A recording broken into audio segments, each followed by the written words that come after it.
Ada cerita para hadirin, pernah Nabi itu melihat ada seorang laki-laki pakai cincin emas. Ada laki-laki pakai cincin emas, dan laki-laki itu haram pakai emas. Laki-laki haram menggunakan emas. Yang diperbolehkan adalah perempuan menggunakan emas. Kalau laki-laki tidak boleh menggunakan emas sama sekali. Kalau digunakan untuk wadah juga sama, tidak boleh.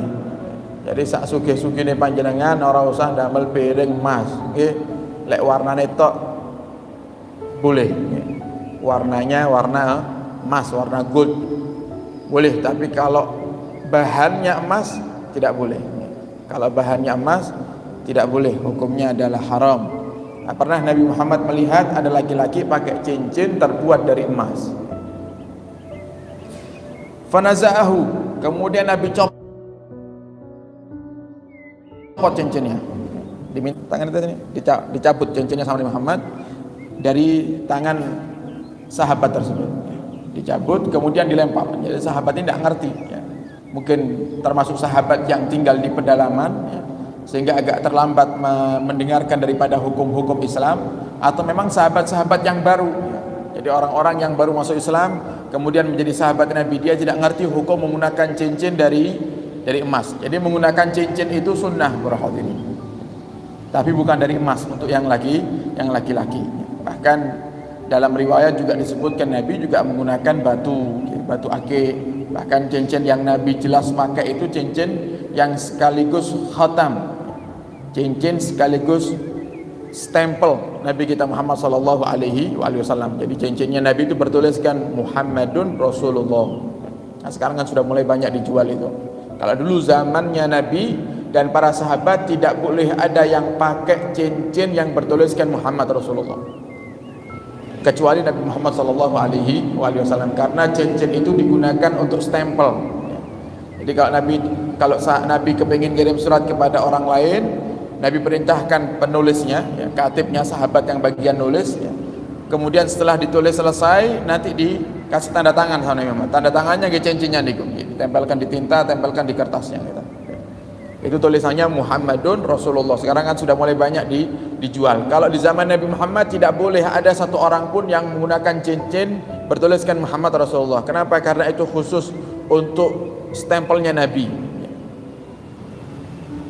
Nah, kemudian setelah wafatnya Nabi Muhammad SAW, karena itu sudah tidak digunakan lagi oleh Nabi, sehingga banyak orang-orang yang mulai menggunakan daripada cincin bertuliskan Muhammadun Rasulullah ini sampai sekarang. Cuman kalau panjenengan kepingin pakai cincin yang bertuliskan Muhammadun Rasulullah, maka kalau masuk kamar mandi harus dilepas. Beliau Imam Ghazali menyebutkan dalam kitabnya Bidayatul Hidayah, hadis riwayat Sayyidina Anas bin Malik, bahwasanya Rasulullah idza dakhala al-khala, Nabi itu kalau masuk ke kamar mandi, Nabi lepas cincinnya. Nabi lepas. Kenapa? Karena ada tulisan Allah, ada tulisan Muhammadun Rasulullah, membawa tulisan ya, yang di situ tertulis Muhammad atau nama Allah Subhanahu wa taala ke dalam kamar mandi, itu hukumnya makruh ya. Hukumnya adalah makruh. Bahkan kalau ada penghinaan di situ maka menjadi haram. Oh, kalau sudah terlanjur gimana, Beb? Kalau terlanjur di kamar mandi, maka lepas cincinnya, taruh di tempat yang tertutup. Oh, misalnya jenengan ada pakaian di kamar mandi itu pakai kantong, masukkan di kantong. Jangan terus dipakai. Jangan terus dipakai. Itu kalau mau pakai cincin yang bertuliskan Muhammadun Rasulullah. Jadi pakai cincin itu sunnah para hadirin. Cuman yang tidak boleh yang terbuat dari emas, yang laki-laki. Kalau perempuan boleh. Dan semuanya pasti ada hikmahnya. Semuanya pasti ada hikmahnya. Kenapa kok perempuan diperbolehkan, laki-laki tidak diperbolehkan? Kemudian Nabi cabut itu cincin dari tangan sahabat yang menggunakan cincin dari emas ini, karena ketidaktahuannya ya, dicabut sama Nabi Muhammad, fatarahu, dilempar sama Nabi Muhammad. Melihat salah satu daripada kalian sahabat ini ada sengaja yang pakai sesuatu yang menyebabkan dia masuk neraka, sedangkan kalian diam, sedangkan sesuatu itu ada di tangannya sahabat kalian, Nabi marah, Nabi tegur.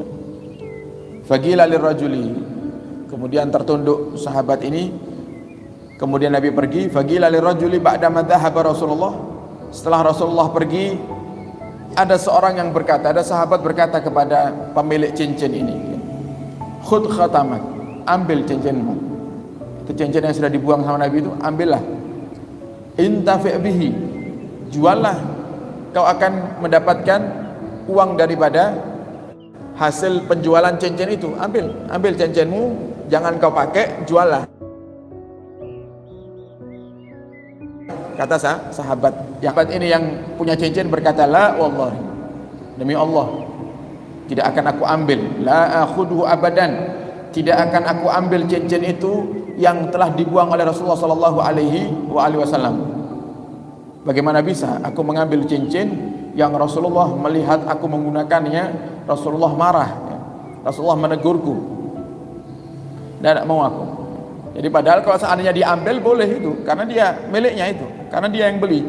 Cuman saking takutnya, karena Rasulullah sudah marah, Rasulullah menegurnya, kemudian Rasulullah buang cincinnya. Untuk apa Rasulullah buang? Menyelamatkan dia daripada siksa neraka. Karena hukumnya haram menggunakan, seorang laki-laki menggunakan emas, dibuang sama Nabi Muhammad. Kemudian Nabi pergi, setelah nasihati Nabi pergi. Nah, begitu Nabi pergi, sahabat yang lain mengatakan, ambil cincinmu, juallah, jadikan cincin itu uang, supaya uangnya bisa bermanfaat untukmu. Sahabat ini karena melihat bagaimana tegasnya Rasul dan marahnya Rasulullah, kapok dia, tidak mau trauma. Sudah dibuang, biarkan dibuang. Saya tidak mau mengambil manfaat daripada cincin yang Nabi tidak suka melihatnya, takut tidak berkah. Dibiarkan sama sahabat ini.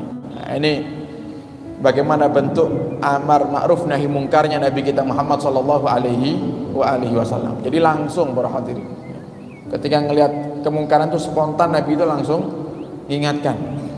Dan itu ada saat ini diwarisi, karena Nabi Muhammad itu tidak mewarisi harta, Nabi Muhammad itu mewarisi ilmu. Siapa pewarisnya Nabi Muhammad? Ya para ulama ini. Sehingga ada di antara kita niki para ulama-ulama yang mereka kalau ngelihat kemungkaran sedikit gregetan langsung.